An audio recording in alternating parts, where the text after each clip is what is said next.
பாமக தலைவர் அன்புமணி உடனான பிரச்சனையில் நிறுவனர் ராமதாஸ் இறங்கி வந்துள்ளதாக அக்கட்சித் தலைவர் ஜி.கே. மணி தெரிவித்திருந்த நிலையில் ராமதாஸ் அன்புமணி இடையே சமாதானத்திற்கு வழி இல்லை என்று வன்னியர் சங்க தலைவர் பூத்த அருள்மொழி கூறியுள்ளார்.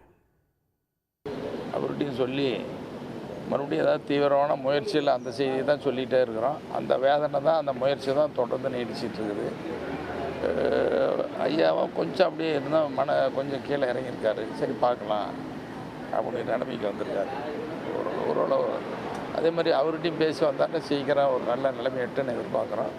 கட்டாயம் ஒரு முடிவுக்கு வரணும், வந்தால் தான் எதிர்காலங்களுக்கு. இன்னைக்கு இருக்கிற சூழல் நீடிக்கக்கூடாது. இன்னைக்கு இருக்கிறது ரொம்ப வேதனையாகவும் ரொம்ப ஆழமான வருத்தமாக இருக்குது, கஷ்டமாக இருக்குது. இது இனியும் நீடிக்கக்கூடாது அப்படிங்கிற அந்த வேதனையில் தான், வருத்தத்தில் தான் நாங்களும் சொல்லிகிட்டு இருக்கிறோம். எங்களுக்கு இருக்கிற மன கஷ்டம் உங்களுக்கு புரியாதில்லை. உங்களுக்கு நீங்களும் மனநிலை இருக்குதான். ஒரு அரசியல் கட்சி, ஒரு தனித்தன்மையோட பலமான கட்சி இப்படி போகிறதுனா எல்லாத்துக்கும் எவ்வளோ கஷ்டமாக இருக்குது. எங்கள் தொண்டர்கள் கீழாடி, நான் மட்டும் வேதனைப்பட்டேன். எங்கள் இயக்கத்தில் இருக்கிற எல்லாருக்கும் இன்றைக்கி இந்த வேதனையாக இருக்குது.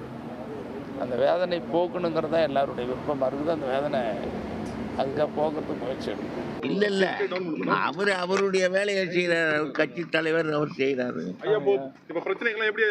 ஒன்றும் பிரச்சனையே கிடையாது சார்.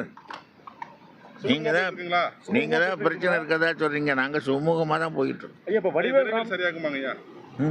விரைவில் சரியாயிடுமா ஐயா? பிரச்சனை விரைவில் சரியாயிடுமா? சரியாகணும்னு விரும்புகிறோம். ஐயா சமாதானம் ஆயிட்டாங்களா ஐயா?